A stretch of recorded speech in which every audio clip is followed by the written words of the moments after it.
Hi horror lovers, welcome to the channel Telugu nightmares. ఈరోజు మనం ఒక డిఫరెంట్ స్టోరీ చూడబోతున్నాం.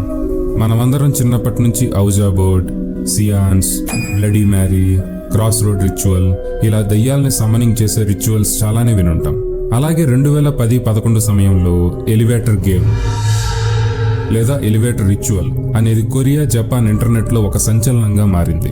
ఈ భయంకరమైన ఆట మనల్ని ఆత్మల ప్రపంచంలోకి తీసుకువెళ్తుందని, మనకి తెలియని ఒక భయంకరమైన కొత్త డైమెన్షన్ని మనకు చూపిస్తుందని ఈ ఆట ఆడిన చాలా మంది అక్కడి సోషల్ వెబ్సైట్స్లో పేర్కొన్నారు. కానీ నిజానికి 2013లో లాస్ ఏంజల్స్ లోని సెసిల్ హోటల్లో ఎలిసా లామ్ అనే కెనడాకి చెందిన 21 సంవత్సరాల అమ్మాయి చావుతో ఈ గేమ్ మరింత పాపులర్గా మారింది. తన కూతురు కనిపించకుండా పోయిందని ఎలిసా తల్లిదండ్రులు FBIకి కంప్లైంట్ చేశాక ఇన్వెస్టిగేట్ చేస్తున్న అధికారులు తను యాక్చువల్గా ఆ హోటల్ నుంచి చెక్అవుట్ కాలేదని గ్రహించారు. అది తెలిసి హోటల్లోని CCTV ఫుటేజ్ పరిశీలించాక ఆ CCTV ఫుటేజ్లో ఎలిసా ఆఖరిగా లిఫ్ట్ దగ్గర ఏదో చూస్తూ భయపడుతున్న వీడియోని చూసిన FBI అధికారులు నిర్ఘాంతపోయారు. వెంటనే ఆ వీడియో ఇంటర్నెట్లో ఒక సంచలనంగా మారింది. ఆ తర్వాత కొన్ని రోజులకి హోటల్ రూమ్స్ లోని ట్యాప్స్ లోని వాటర్ ఫోర్స్ తగ్గటంతో వాటర్ ట్యాంక్స్ ని చెక్ చేయడానికి వెళ్లిన స్టాఫ్ కి అందులో ఉబ్బి కుళ్ళిపోయిన ఎలిసా మృతదేహం కనిపించింది. తన చావుకి సరైన కారణం ఇప్పటి వరకు ఎవరూ కనుక్కోలేకపోయారు. అలా అందరూ ఎలిసా చావుకి తను ఆఖరిగా ఎలివేటర్ గేమ్ ఆడటమే కారణం అనుకున్నారు. చాలా మంది సబ్స్క్రైబర్స్ ఎప్పటి నుండో నన్ను అడుగుతున్న కారణంగా ఈ ఎలివేటర్ గేమ్ పైన రీసెర్చ్ చేసి రెడిట్లో కొంతమంది షేర్ చేసుకున్న పర్సనల్ ఎక్స్పీరియన్స్ ని బేస్ చేసుకుని ఈ స్టోరీని చెప్తున్నాను. వాటికి సంబంధించిన లింక్స్ ని నేను ఈ వీడియో డిస్క్రిప్షన్ లో ఇచ్చాను. ఇక కథ మొదలు పెడితే, నా పేరు విజయ్. నేను విజయవాడలో కెనరా బ్యాంకులో ఒక అకౌంటెంట్ గా పనిచేస్తుంటాను.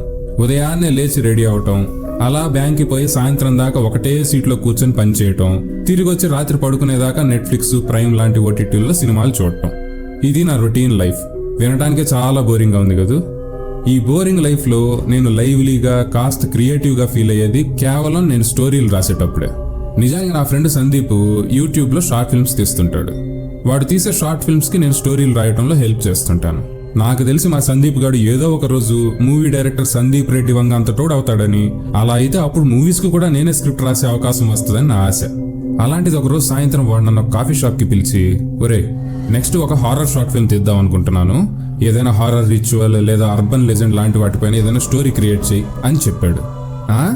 ఇప్పుడు తీస్తున్న వీడియోస్ బాగానే వ్యూస్ వస్తున్నాయి కదరా, మన తీసిన హార్డ్వేర్ మొగుడు, సాఫ్ట్వేర్ పెళ్ళాం, నేను 4th క్లాస్, తను 5th క్లాస్, ఇలాంటి నిబ్బా వీడియోలకి 1 మిలియన్ పైన వ్యూలు వస్తున్నాయిగా, సడన్ గా దెయ్యాల మీద పడ్డావేంటి అని అడిగితే, లేదురా ఎప్పటి నుంచో ఎలివేటర్ గేమ్ పైన ఒక మంచి హారర్ వీడియో తీయాలనుంది బే అని చెప్పాడు. ఏంది ఆ లిఫ్ట్లో ఆడతారు ఆ ఆట? ఓరిని, దాని గురించి నేను కూడా చాలా విన్నాను రా. అలాంటివి కొరియా, జపాన్ దేశాల్లో జనాలు నమ్మతారేమో గానీ మన వాళ్ళకి ఎక్కదు బే అని చెప్పా. లేదురా, ఈ గేమ్ ఎక్కడంటే అక్కడ పనిచేయదు.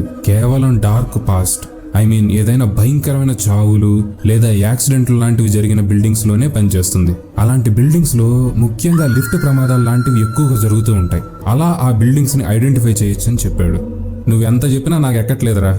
మన వాళ్ళు అయితే గీతే మాల్స్ లో ఎస్కలేటర్లు ఎక్కడానికి భయపడతారేమో గానీ ఈ లిఫ్టులు, ఎలివేటర్లు ఇలాంటివి వేస్ట్రా బాబు అని చెప్పా. అది విని వాడు నవ్వుతూ, హోరే ఈ గేమ్ అంతా సోదని నాకు కూడా తెలుసురా, కానీ తీయాల్సినట్టు తీస్తే ఎవరికైనా భయం వేస్తుంది. అవన్నీ నేను చూసుకుంటా. నువ్వు మాత్రం ఇంకో వారంలో ఈ ఎలివేటర్ గేమ్ పైన మంచి వణికిపోయే స్టోరీ రాయి. చూశాక జనాలు ఒంటరిగా లిఫ్ట్ ఎక్కాలంటే కూడా కారిపోవాలి. ఇదిగో ఈ కాగితంలో ఈ ఎలివేటర్ గేమ్ రూల్స్ గురించి రాశాను, అవి చదివి దానికి అనుగుణంగా స్టోరీ రాయి అని చెప్పి వెళ్ళిపోయాడు. వాడితో మాట్లాడాక ఇంటికెళ్ళి ఫ్రెష్ అప్ అయ్యి వచ్చి స్టోరీ రాద్దామని 2 పెగ్గులేసి కూర్చున్నాను. వాడిచ్చిన కాగితం తీసుకొని ఒక్కొక్కటిగా అందులో రూల్స్ చదవటం మొదలు పెట్టాను. మొదటిగా 10 లేదా అంతకంటే ఎక్కువ ఫ్లోర్లు ఉన్న ఒక బిల్డింగ్ ని ఎంచుకోవాలి. అఫ్ కోర్స్ ముఖ్యంగా ఈ గేమ్ ని ఒంటరిగా ఆడాలి. వీలైతే రాత్రి 3 గంటల సమయాన్ని ప్రిఫర్ చేయాలి. రాత్రి 3 ఎందుకు? దెయ్యాలు మేబీ అలారం పెట్టుకొని లేస్తాయేమో. స్టెప్ 1, మొదటిగా ఒంటరిగా ఫస్ట్ ఫ్లోర్ లో లిఫ్ట్ లోకి ప్రవేశించాలి. అలా ప్రవేశించాక అక్కడి నుంచి 4వ ఫ్లోర్ కి వెళ్ళి అక్కడి నుంచి తిరిగి 2వ ఫ్లోర్ కి రావాలి. అక్కడి నుంచి మళ్ళీ 6వ ఫ్లోర్ కి వెళ్ళాలి, మళ్ళీ 2వ ఫ్లోర్ కి రావాలి. ఆ తర్వాత 10వ ఫ్లోర్ కి వెళ్ళాలి, మళ్ళీ 5వ ఫ్లోర్ కి రావాలి. దీని అబ్బా వింటుంటేనే పిచ్చిలాగుందిరా. ఇలా మనం లిఫ్ట్లో ఆడుకోవడం చూస్తే ఎవరైనా పిల్లబచ్చామనుకుంటారు. సరే, అలా 5వ ఫ్లోర్ బటన్ నొక్కాక గేమ్ ప్రకారం 5వ ఫ్లోర్లో మన లిఫ్ట్లోకి ఒక లేడీ ఎంటర్ అవుతుంది. ఆ మహిళ మనకి తెలిసిన వ్యక్తిలా కనిపించొచ్చు, లేదా స్ట్రేంజర్గా కనిపించొచ్చు. తను అలా 5వ ఫ్లోర్లో ఎక్కాక తను మనతో మాట్లాడాలని ప్రయత్నిస్తుంది. కానీ ఎట్టి పరిస్థితుల్లో ఆ లేడీ వైపు మనం చూడకూడదు, మాట్లాడకూడదు. ఎందుకంటే తను మనిషిలా కనిపిస్తుంది కానీ తను మనిషి కాదు. మనిషిలా కనిపిస్తుంది కానీ మనిషి కాదా? ఈ గేమ్ కొనుక్కున్నాడు మాత్రం నిజంగా మనిషి కాదు. అలా తను ఎక్కాక 1st ఫ్లోర్ బటన్ నొక్కాలి. అలా 5వ ఫ్లోర్ నుంచి 1వ ఫ్లోర్ బటన్ నొక్కాక 2 విషయాలు జరగచ్చు. మొదటిది, ఒకవేళ లిఫ్ట్ 1వ ఫ్లోర్కి వెళ్తే దానికి అర్థం గేమ్ ఎండ్ అయిపోయిందని, మనం ఫెయిల్ అయ్యామని. అలా 1వ ఫ్లోర్లో డోర్ ఓపెన్ అయ్యాక ఎట్టి పరిస్థితుల్లో మనం వాళ్ళతో మాట్లాడకుండా, వెనక్కి తిరిగి చూడకుండా అలా లిఫ్ట్లోంచి బయటకు వచ్చేయాలి. కావాలంటే వేరే రోజు ఈ గేమ్ని మళ్ళీ ప్రయత్నించవచ్చు. కానీ ఒకవేళ మనం 5వ ఫ్లోర్ నుంచి 1వ ఫ్లోర్ బటన్ నొక్కాక లిఫ్ట్ 5వ ఫ్లోర్ నుంచి కిందకు కాకుండా పైకి వెళ్తుందంటే మనం గేమ్లో సక్సెస్ అయినట్టే. అదేంది 5th నుంచి 1 నొక్కితే పైకి వెళ్ళొద్దా? అలా పైకి వెళ్తుందంటే అర్థం మనతో ఉన్న స్త్రీ తన ప్రపంచంలోకి మనల్ని తీసుకువెళ్తుందని. ఒకవేళ లిఫ్ట్ పైకి వెళ్ళటం మొదలయ్యాక మీకు భయం పుడితే ఈ ఆటని ఆపటానికి ఇదే మీకు ఆఖరి అవకాశం. ఆ లిఫ్ట్ 10వ ఫ్లోర్ చేరేలోగా వేరే ఫ్లోర్ బటన్ నొక్కి మీరు వెనక్కి తిరిగి చూడకుండా లిఫ్ట్లోంచి బయటకు వచ్చేయచ్చు. కానీ ఒకవేళ 9వ ఫ్లోర్ దాటాక మాత్రం రిచువల్ని పూర్తి చేసే మీరు వెనక్కి రావాలి. అలా 10వ ఫ్లోర్లో లిఫ్ట్ తలుపులు తెరుచుకొని వేరే ప్రపంచానికి దారిని చూపిస్తుందని ఈ గేమ్లో ఆడిన చాలా మంది చెప్తారు. ఆ ప్రపంచం చాలా క్రీపీగా ఉంటుందని, మనతో పాటు భయంకరమైన ఎంటిటీస్ ఉంటాయని, ఇంకో మనిషి కనిపించడని కొందరు రిపోర్ట్ చేశారు. కొంతమంది మాత్రం అది కూడా మన లోకంలానే ఉంటుంది కానీ మన లోకం కాదు అంటారు. మనతో ఉన్న మహిళ ఆ లోకంలోకి మనల్ని ఏదో విధంగా తనతో తీసుకువెళ్లాలని ప్రయత్నిస్తుందని చెప్తారు. అలా ఆ ప్రపంచంలోకి వెళ్ళాక తిరిగి మన లోకంలోకి రావాలంటే తిరిగి అదే ఎలివేటర్లోకి ఎక్కి మనం అప్పటిదాకా నొక్కిన ఫ్లోర్ నెంబర్స్ని రివర్స్ ఆర్డర్లో ఒకదాని తర్వాత ఒకటి నొక్కితే లిఫ్ట్ 1వ ఫ్లోర్లో ఆగుతుందని, అలా లిఫ్ట్ ఆగాక వెనక్కి తిరిగి చూడకుండా బయటికి వెళ్ళిపోవాలని చెప్తారు. కానీ ముఖ్యంగా మనం ఆ ప్రపంచం నుంచి తిరిగి వచ్చేటప్పుడు ఏ లిఫ్ట్లో అయితే అక్కడికి వెళ్ళామో అదే లిఫ్ట్లో తిరిగి రావాలని చెప్తారు. ఒకవేళ 5వ ఫ్లోర్లో లేడీ ఎక్కకపోయినా, లేదా ఈ ప్రాసెస్ మధ్యలో ఎవరైనా మనతో పాటు లిఫ్ట్లో ఎక్కినా ఈ గేమ్ ఫెయిల్ అయిపోయినట్లు అర్థం. అప్పుడు మళ్ళీ ఈ గేమ్ని మొదటి నుంచి స్టార్ట్ చేయాలి. ఇంత సోది రూల్స్ వింటుంటేనే నాకు నిద్ర వస్తుంది. ఇంకా దీని వీడియో తీస్తే ఎవడు చూస్తాడు? కానీ సర్లే, మా వాడు రాయమన్నాడుగా, ఎలాగోలా రాసేద్దాం అని 2 గంటలు కూర్చొని స్టోరీ రాద్దామని ప్రయత్నిస్తున్నా నా పెన్ను మాత్రం ముందు కదలట్లేదు. అదేదో వీడియోలో చెప్పినట్టు స్టోరీ రాసే మూడు, ఉత్సాహం అన్నీ దొబ్బాయి. సర్లే, కనీసం ఫీల్ కోసమైనా ఈ గేమ్ని ఒకసారి ఆడదాం అనుకున్నా. కానీ నేనుండే బిల్డింగ్లో కేవలం 4 ఫ్లోర్లే ఉంటాయి. కాబట్టి ఈ సందు చివరిలోనే ఒక బిల్డింగ్లో మా అక్క, బావ ఉంటారు. ఆ కమ్యూనిటీ బిల్డింగ్లో ఏకంగా 16 ఫ్లోర్లు ఉంటాయి. ఈరోజు రాత్రి 3 గంటలకు వెళ్ళి ఒకసారి కనీసం ఆ గేమ్ ఆడేసి వద్దాం. కనీసం ఇందులో చెప్పిన ఫీలు, భయం అలాంటివి ఏమైనా వస్తాయేమో, అప్పుడు స్టోరీ రాయొచ్చులే అనుకున్నాను. అదీ కాక మా వాడు చెప్పినట్లు ఆ బిల్డింగ్కి చాలా డార్క్ పాస్ట్ ఉంది. ఆ బిల్డింగ్లో ప్రతి 5-6 నెలలకి ఎవరో ఒకళ్ళు టప్పా కట్టేస్తుంటారు. అదీగాక 4 నెలల క్రితం ఒక భయంకరమైన లిఫ్ట్ ప్రమాదం కూడా ఆ బిల్డింగ్లో జరిగింది. ఒక అమ్మాయి ఉదయాన్నే ఫ్లైట్కి బయలుదేరాలని ట్రాలీ తీసుకొని లిఫ్ట్ బటన్ నొక్కింది. కానీ లిఫ్ట్లో ఏదో ప్రాబ్లం వల్ల డోర్స్ అయితే ఓపెన్ అయ్యాయి కానీ ఎలివేటర్ ఆ ఫ్లోర్కి రాలేదు. ఆ అమ్మాయి తొందరపాటులో చూసుకోక లిఫ్ట్లోకి ఎంటర్ అయింది. అలా తను 12వ ఫ్లోర్ నుంచి ఎలివేటర్ దారిలో పడి అక్కడికక్కడే చనిపోయింది. సో ఆ బిల్డింగ్ అయితేనే కరెక్ట్ అనుకున్నా. అలా రాత్రి 2 గంటలకి అక్కకి కాల్ చేసి, హలో అక్క, సారీనే ఈ టైంలో డిస్టర్బ్ చేసినందుకు.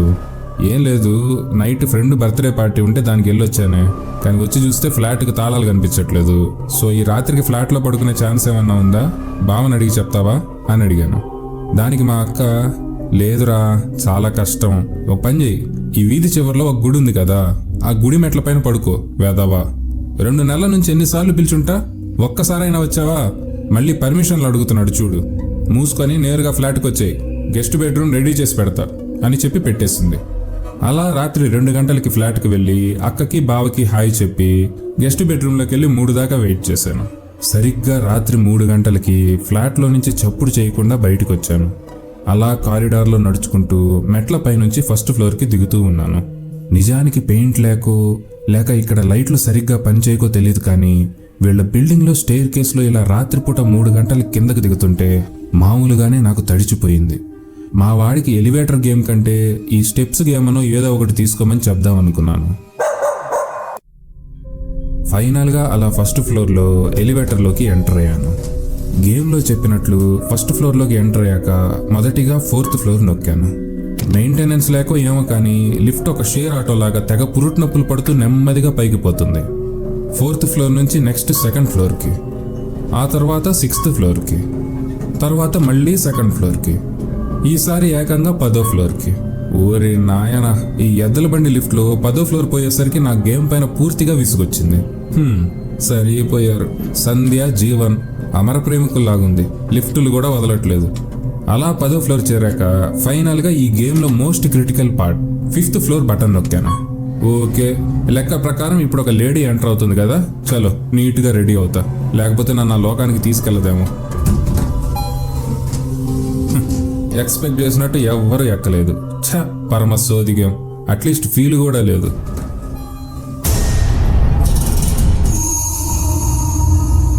ఎవరో వచ్చి నన్ను దాటుకుంటూ వెళ్ళి నా వెనక నిల్చున్నారు. లిఫ్ట్ మొత్తం ఒక్కసారిగా చల్లగా మారిపోయింది. ఆ చేతిని కాళ్ళని గుర్తు చేసుకుంటే అమ్మాయిని అర్థమైంది.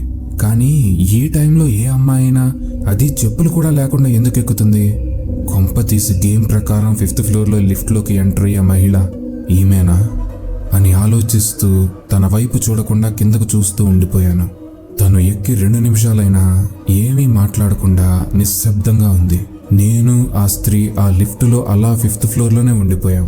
నిజానికి గేమ్ ప్రకారం నేను ఇప్పుడు 1వ ఫ్లోర్ బటన్ నొక్కాలి, కానీ నాకు అలా నొక్కటానికి ధైర్యం రాలేదు. కానీ ఇంతలో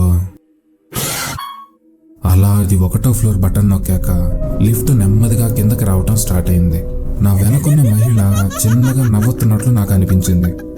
అలా 1వ ఫ్లోర్లో డోర్ ఓపెన్ అయ్యాక నా తలని కిందకే ఉంచి పక్కకి జరిగాను. తను నా పక్క నుంచి నవ్వుకుంటూ నన్ను దాటుకుని నేరుగా వెళ్ళిపోయినట్లు నాకు ఆ అడుగుల శబ్దం క్లియర్గా వినిపించింది. అమ్మయ్య, తను అలా పూర్తిగా వెళ్ళిపోయాక అప్పుడు ధైర్యం చేసి నా తల పైకెత్తాను. నాకు అసలు ఏం జరిగిందో కూడా క్లియర్గా అర్థం కాలేదు. నాతో పాటు 1st ఫ్లోర్లోకి వచ్చిన ఆ మహిళ ఎలివేటర్ గేమ్లో చెప్పిన లేడీనా? మరైతే లిఫ్ట్ బటన్ నేను కదా నొక్కాలి, తను ఎలా నొక్కింది? అదీగాక 1st ఫ్లోర్లోంచి లిఫ్ట్లోంచి బయటకు ఎలా వెళ్ళిపోయింది? నాకేం అర్థం కాలేదు. వామ్మో, ఏదైతే నిజంగానే ఈ గేమ్లో ఏదో ఉంది, లేకపోతే నేనెందుకు ఇంత భయపడతాను? అలా అనుకుంటూ అపార్ట్మెంట్ బయటకు వచ్చి 2 దంబులేసి తిరిగి లిఫ్ట్ ఎక్కాను. లిఫ్ట్ ఎక్కి తిరిగి అపార్ట్మెంట్కి వెళ్దామని 12వ ఫ్లోర్ బటన్ నొక్కాను. పోనీలే, ఆ అమ్మాయి కూడా నిజంగా అపార్ట్మెంట్లో ఉండే అమ్మాయి అయి ఉండొచ్చు. నేను అలా భయపడుతూ గమ్ముగా నిల్చొని ఉండడం చూసి నవ్వుకొని ఉండొచ్చు. పోన్లే, ఏదైతే ఆ అమ్మాయి వల్ల మంచి స్కేరీ ఫీలింగ్ అయితే వచ్చింది. ఇంక పోయి స్టోరీ రాద్దాం అనుకున్నాను. అలా లిఫ్ట్ పైకి వెళ్తుంటే సడన్గా మళ్ళీ 5th ఫ్లోర్లో ఉన్నట్టుండి లిఫ్ట్ ఆగిపోయి లిఫ్ట్ డోర్లు తెరుచుకున్నాయి. మళ్ళీ నాకు గుండె దడ స్టార్ట్ అయింది. ఎవరైనా ఎక్కుతారేమో అని చూస్తూ ఉన్నాను, కానీ ఎవ్వరూ ఎక్కలేదు. మళ్ళీ డోర్ క్లోజ్ అయింది. మరి ఎవరు ఎక్కకుండా డోర్ ఎందుకు ఓపెన్ అయింది అని ఆలోచిస్తూ ఉంటే నా వెనక నుంచి ఎవరో శ్వాస తీసుకుంటున్నట్లు నాకు శబ్దం వినిపించటం స్టార్ట్ అయింది.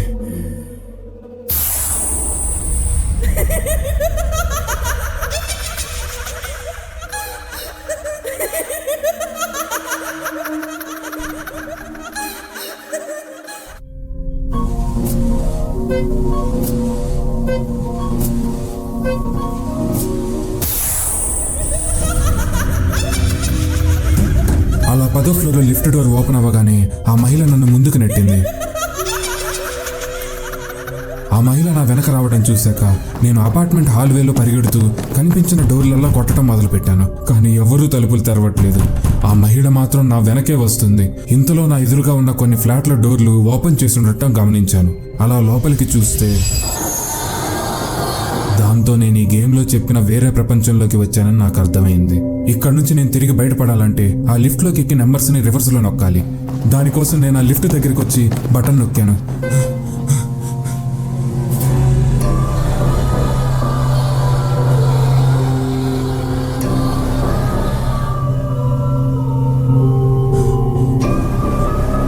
అలా ఎలాగోలా లిఫ్ట్లోకి ఎక్కి నెంబర్స్ రివర్స్లో నొక్కాను. ఫైనల్గా లిఫ్ట్ 1వ ఫ్లోర్లోకి వచ్చి ఓపెన్ అయింది. అలా లిఫ్ట్ నుంచి బయటకు వచ్చి రిచువల్ని కంప్లీట్ చేశాను. తిరిగి మళ్ళీ లిఫ్ట్ ఎక్కే ధైర్యం లేక 12వ ఫ్లోర్ దాకా మెట్లపై నడుచుకుంటూ ఎక్కి అపార్ట్మెంట్ డోర్ తెరిచి చూశాను. తెరిచి చూస్తే లోపల అన్ని లైట్స్ ఆన్ చేసి ఉన్నాయి. టీవీ కూడా ఆన్లోనే ఉంది. బహుశా నేను వెళ్ళాక అక్క బావ మేల్కొని ఉంటారనుకున్నాను. అలా లైట్స్ ఆఫ్ చేసి రూమ్లోకి వెళ్ళి పడుకున్నాను. రేయ్ త్వరగా పో, నేను బయటికి వెళ్ళాలి. అక్కెందుకు ఇంత సీరియస్గా చెప్పింది? బహుశా అక్క బాబా గొడవ పడి ఉంటారులే. ఏదైతే నైట్ జరిగిన ఎక్స్పీరియన్స్ని వెంటనే మా వాడికి షేర్ చేయాలి అని వాడికి కాల్ చేసి అర్జెంట్ కాఫీ షాప్కి రమ్మని చెప్పాను. అక్కకి బాయ్ చెప్పి బయటికి వచ్చి మళ్ళీ లిఫ్ట్ బటన్ నొక్కాను. ఎంతసేపు అయినా లిఫ్ట్ పైకి రాలేదు. దాంతో కారిడార్లోని వేరే లిఫ్ట్ తీసుకుని కిందకి వెళ్ళాను. అలా అపార్ట్మెంట్లోంచి బయటకు వెళ్తూ నేను ఎలివేటర్ గేమ్ ఆడిన లిఫ్ట్ వైపు చూశాను. కానీ అక్కడ లిఫ్ట్ రిపేర్ చేస్తున్నట్లుగా ఒక బోర్డు ఉంది. వాచ్మెన్ అడిగితే 4 రోజుల నుంచి లిఫ్ట్ పనిచేయట్లేదని, చాలా మంది రెసిడెంట్స్ కంప్లైంట్ ఇచ్చినా మెయింటెనెన్స్ వాళ్ళు బాగా చేయలేకపోతున్నారని చెప్పాడు. దాంతో నాకేం అర్థం కాలేదు. అలా రోడ్డులో నడుచుకుంటూ నా ఫ్లాట్ దగ్గరికి వచ్చి మెట్లెక్కుతూ ఉన్నాను.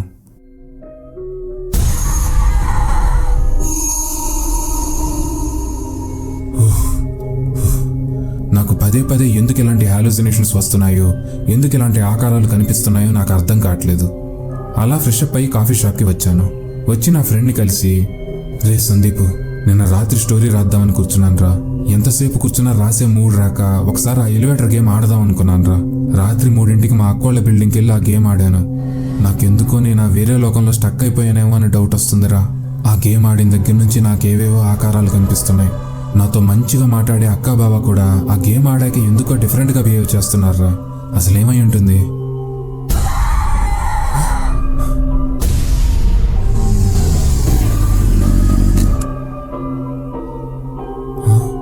ఏంట్రా అర్జెంట్గా రమ్మని పిలిచావు?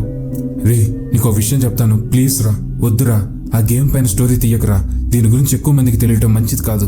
పొరపాటున ఎవరైనా ట్రై చేస్తే ఆ పాపం మనకి తగులుద్దిరా. ఓ ఏం గేమ్ రా అది? అయినా టీచర్ స్టూడెంట్ లవ్ స్టోరీ ఏదైనా రాయమన్నా కదా, రాసావా అని అడిగాడు. దాంతో నాకు అర్థమైపోయింది, నేను వేరే లోకంలో స్టక్ అయిపోయాను. కానీ నేను రిచువల్ని సరిగ్గానే పూర్తి చేశానే అనుకుంటుంటే నాకు ఒక విషయం గుర్తొచ్చింది. నేను తిరిగి వాటి నుంచి తప్పించుకొని ఆ లిఫ్ట్లోకి ఎక్కినప్పుడు ఆ లిఫ్ట్లో నాకు ఆ సింబల్ కనిపించలేదు. అందుకే నేను ఆ లిఫ్ట్లోకి ఎక్కేటప్పుడు ఆ మహిళ కూడా నన్ను నవ్వుతూ చూసింది. గేమ్ ప్రకారం నేను ఏ లిఫ్ట్లో అయితే వెళ్ళాలో దానిలోనే రావాలి. అందుకే నేను ఈ లోకంలో స్టక్ అయిపోయానేమో. ఎలా అయినా సరే రేపు మళ్ళీ వెళ్ళి ఈ రిచువల్ పూర్తి చేసి నా ప్రపంచానికి నేను తిరిగి వెళ్ళిపోవాలి.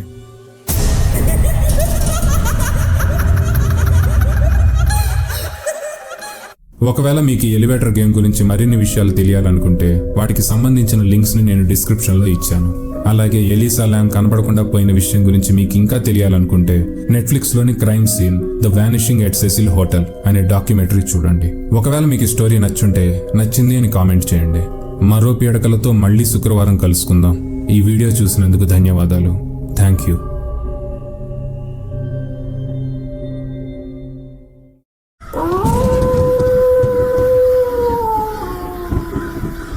పౌర్ణమి వెన్నెల పాలలా కురుస్తుంది.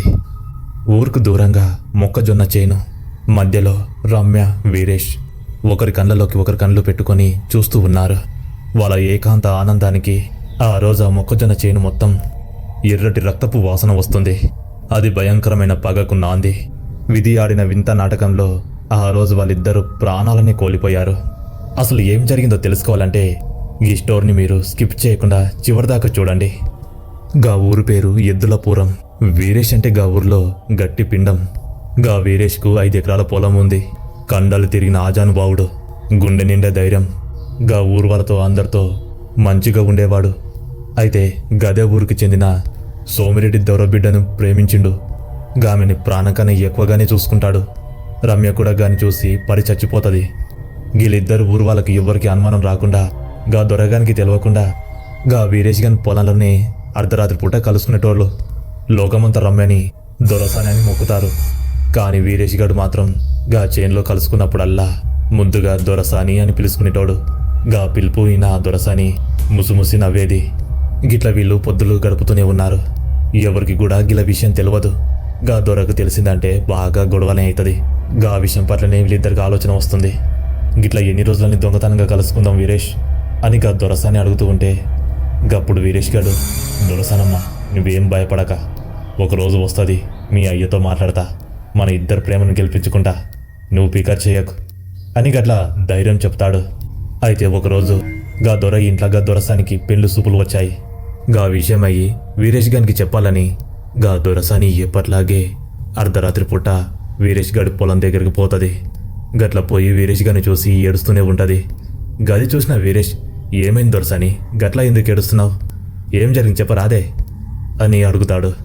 గప్పుడు గామగా ముచ్చట చెప్తుంది. వీరేష్, మా నాయన నాకు లగ్గం చూస్తుండు, నన్ను ఎవడికో ఇచ్చి పంపిస్తాడంట.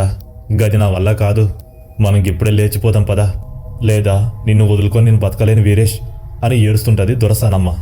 ఏ గట్లా ఎందుకు ఏడుస్తున్నావే, నేను లేనా, మీ అయ్యతో నేను మాట్లాడతా, ఎంత గొడవైనా నేను పడతా, నిన్ను దక్కించుకుంటానే, నువ్వు నా దొరసానివి అని గట్లా వీరేష్ గాడు తన కన్నీళ్లు తుడుస్తాడు.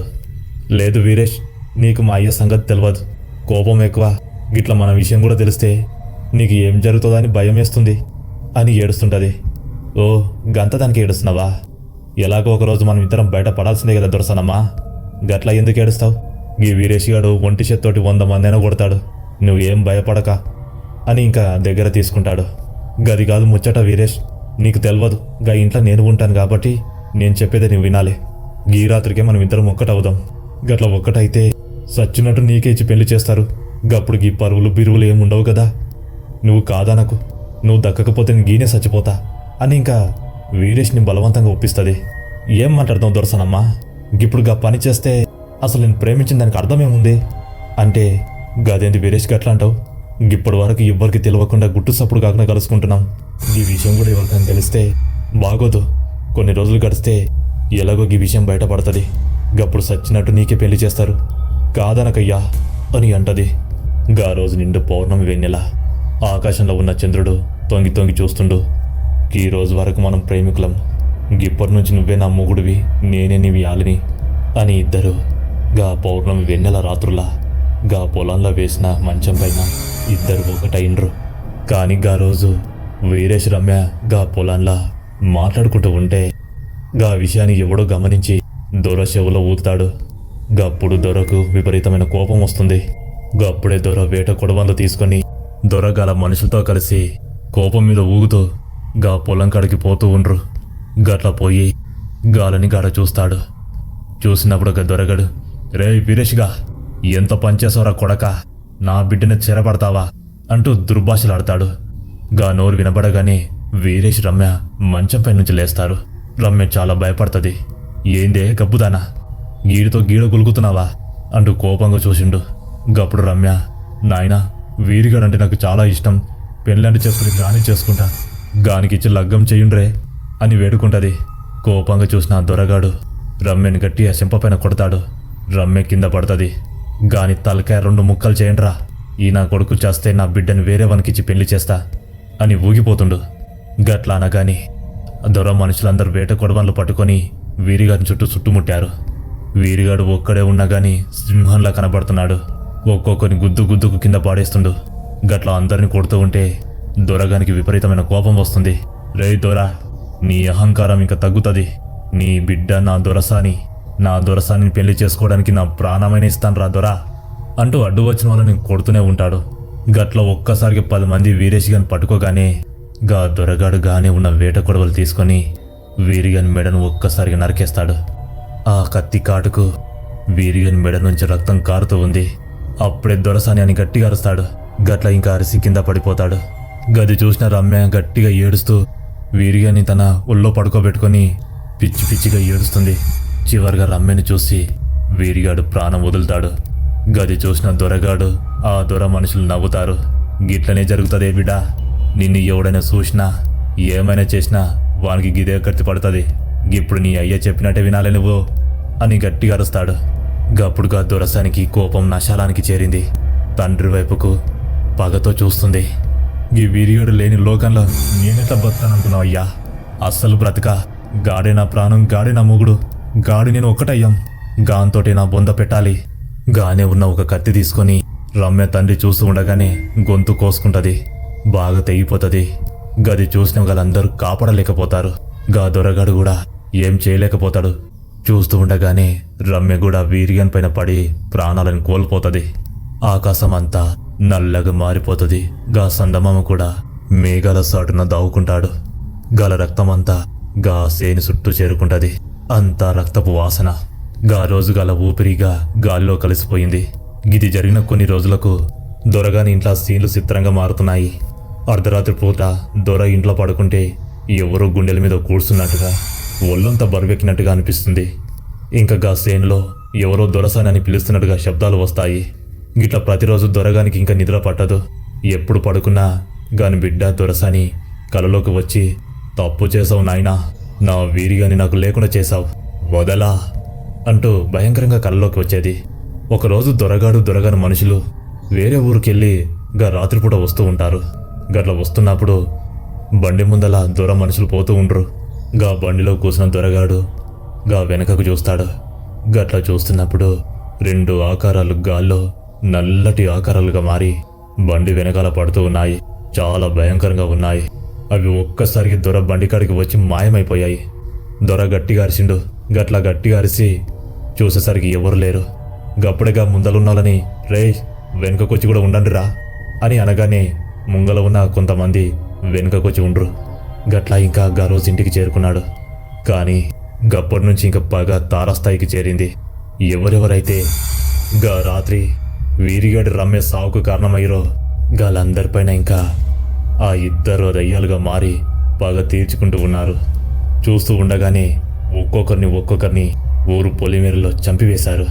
దొరగానికి ఇంకా ఉచ్చపడుతుంది. ఇంకా ఒక్కడు ఉన్నాడు. గా రోజు రమ్య వీరేషిగాడు ఒక్కటైతున్న సమయాన గది చూసిన ఒకడు దొరగానికి చెప్తాడు. అయితే గాని సావు ఎట్లొస్తుందంటే కుక్క కానీ ఈనంగా వస్తుంది. గా రోజు వాడు సారా బాగా తాగి పొలం వైపు వెళ్తూ ఉన్నాడు. గది వీరిగన్ పొలం పక్కనే ఉంటుంది, కాస్త దూరంగా ఉంటుంది. గప్పటికే వానికి భయం ఉన్నప్పటికీ కూడా గా తాగిన మత్తులో పొలం కాడికి పోతూ ఉండు. ఆ మొక్కజొన్న చేను పక్క నుంచి వెళ్తూ ఉండగానే చల్లగా గాలి వాని వెనకాల పోతుంది. గా గాలి స్పర్శ తగిలిన గాడు వెనకకు తిరిగి చూస్తాడు.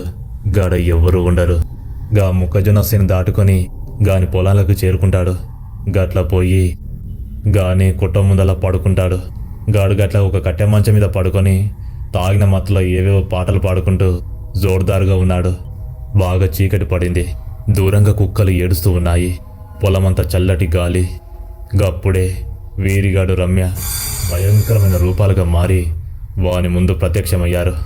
గట్ల గల ముఖాలు చూడగానే గానికి ఎక్కిందంతా దిగిపోతుంది.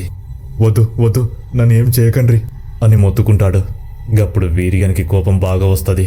గా పక్కనే ఉన్న తాళ్ళు వాటంతకి అవి లేచి వీరిగానికి ఆ మంచానికి చుట్టుకుంటాయి. గప్పుడు రమ్య వీరిగాడు ఆ మంచం కింద కట్టెలు పెడతారు. గట్ల కట్టెలు పెట్టి వాళ్ళ నోటితోటి నిప్పులు ఊదుతారు. ఊదగానే ఆ కట్టెలు మండుతాయి. ఆ మంటకు మెల్లమెల్లగా వీరిగాడు మాడి మసైపోతున్నాడు. గట్లగాని చంపి పగ తీర్చుకుంటారు. ఇంకా చివరిగా మిగిలింది దొరగాడు. గా రోజు దొరగాడు భయపడి ఇల్లు చుట్టూ కాపల మనుషులను పెట్టుకుంటాడు. ఇంట్లో అంతా అశుభంగా మారింది. గది పౌర్ణమి రాత్రి. ఊరంతా గాఢ నిద్రలోకి చేరుకున్నారు. గప్పటికే ఊర్లో కోడై కూస్తుంది. దొర చేసిన పాపానికి వరుసగా మరణాలు జరుగుతున్నాయి. ఈ రాత్రికి ఎవరికి ముడుతుందో అని ఎవ్వరిళ్లలో వాళ్ళు భయపడుతూ పడుకున్నారు. వీధి కుక్కలు భయంకరంగా ఏడుస్తూ ఉన్నాయి. దొర మనుషులంతా కాంపౌండ్ వాళ్ళ చుట్టూ కాపలుగా ఉన్నారు. దొర భార్య కూడా భయపడుతూ ఉంది. సరిగా సమయం అర్ధరాత్రి 12 అవుతుంది. దొరగాడికి నిద్ర రావట్లేదు. గది పౌర్ణమి రోజు. ఎందుకంటే దొర కూడా గా రోజే కదా వీరిగన్ తలకాయ నరికిండు. గందుకే భయపడుతుండు. నిద్రపోవట్లేడు. దిక్కులు చూస్తున్నాడు. భార్య వైపు చూస్తున్నాడు. మొత్తానికి మెల్లగా నిద్రలోకి జారుకుంటాడు. బయట కాపలుగా ఉన్న వాళ్ళు కూడా ఏదో మత్తు వచ్చినట్టుగా ఒక్కసారిగా నిద్రలోకి జారుకుంటారు. అంతా నిశ్శబ్దం. అప్పుడే భయంకరంగా నవ్వుతూ 2 ఆత్మలు ఆ బంగ్లా వైపుకు వస్తాయి. అలా వచ్చి గా దొరగాని రూమ్లోకి పోతాయి. గట్ల పోయి దొరగాని కోపంగా చూస్తున్నాయి. రూమ్ అంతా చిమ్మ చీకటి. గప్పుడే దొరకు ఏదో చల్లగా అనిపిస్తుంది. నిద్రలో నుంచి లేస్తాడు. లేచి చూస్తే తన ముందు ఉన్న దృశ్యాలను చూసి గడగడ వణుకుతాడు. గడ ఉన్నది ఎవరో కాదు, బిడ్డ రమ్య. ఇంకా వీరిగాడు భయంకరంగా దయ్యాలుగా మారి గా దొరగానే చూస్తూ ఉండ్రు. దొరగానికి ఇంకా పెయ్యంతా వణుకుతుంది. గట్టిగా వరులుదామనుకున్నా కూడా నోట్లోకెళ్ళి మాటలు రావట్లేదు. గప్పుడు ఆ 2 దయ్యాలు భయంకరంగా నవ్వుతాయి. కాలు చేతులు పట్టుకొని ఆ ఇంటి నుంచి ఈడ్చుకుంటూ ఆ మొక్కజొన్న చేను దగ్గరికి తీసుకెళ్తాయి. అలా తీసుకెళ్లి మధ్యలోకి విసిరేస్తాయి. ఒళ్ళంతా చెమటలతో కొట్టుమిట్టాడుతున్నాడు దొరగాడు. వద్దు బిడా, నన్ను ఏం చేయకూడదు, నేను మీ అయ్యని కాల్ముక్త బాంచెన్ అని వేడుకుంటాడు. గప్పుడు రమ్య దొరసని భయంకరంగా నవ్వుతుంది. గా రోజు కూడా నేను వీరిగాను చంపేటప్పుడు గట్లని వేడుకున్నా. విన్నారా, నా ఊరిని నాకు దూరం చేశారు, మా ప్రేమను శాశ్వతంగా చంపేశారు. ఇప్పుడు నువ్వు ఎంత వేడుకున్నా గది కాదు నాయనా, నేను చంపాల్సిందే అని గట్టిగా అరుస్తుంది. వీరిగాడు అప్పటికి కోపంతో ఊగిపోతున్నాడు. ఒరేయ్ దొర అంటూ గొంతు పట్టుకొని కింద ఎత్తేస్తాడు. గప్పుడు ఇద్దరు కలిసి దొర కాళ్ళను పట్టుకొని రెండు వైపులా లాగుతారు. అలా లాగేసరికి దొరగాడి శరీరం రెండు భాగాలుగా చీలిపోతుంది. భయంకరంగా రక్తపు మడుగులో చనిపోతాడు. ఇద్దరు ఇంకా ఒకరి ముఖాలు ఒకరు చూసుకుని నవ్వుకుంటారు. గా దొర సావుతోటి ఇద్దరు ఆత్మలకు శాంతి జరుగుతుంది. ఇంకా గాలి నుంచి గాల్లో మాయమైపోతారు. తెల్లవారుజామున ఊరంతా గా పొలం కాడికి వస్తారు. వచ్చి చూస్తే దొరగాడు రెండు ముక్కలై ఉంటాడు. ఇంకా గా ఊరు వాళ్ళందరూ గిరి చేసిన పాపాలకు సరైన శిక్షణ పడింది. గట్లని సొంత బిడ్డనే చంపుకుంటాడా, బంగారం లాంటి వీరిగను చంపేశాడు పాపాత్ముడు, కుక్క సావు సచ్చాడు దొంగ నా కొడుకు అని ఊరు వాళ్ళు ఇంకా బాగా తిట్టుకుంటారు. మొత్తానికి కథ ఇలా ముగిసింది. ఎన్నో కలలు కన్న రమ్య వీరిగాడు అర్ధాంతరంగా దొరగాని చేతిలో చచ్చిపోతారు. గల ప్రేమను గెలిపించుకోలేకపోయారేమో గాని గల పగను మాత్రం ఇద్దరు కలిసే తీర్చుకున్నారు. గట్లా చివరికి గా దొరగాని చల్లగా చంపేసిరు. ఈ జన్మలో కాకపోయినా వచ్చే జన్మలైనా గల కలుసుకోవాలని మనస్ఫూర్తిగా కోరుకుందాం. ఈ స్టోరీ మీకు బాగా నచ్చిందని అనుకుంటాను. గట్లా నచ్చినట్టయితే మీ స్పందనని కామెంట్ సెక్షన్లో తెలియజేయండి. మరొక మంచి హారర్ స్టోరీతో నేను మళ్ళీ మీ ముందుకు వస్తాను. గంతవరకు సెలవు. జై హింద్.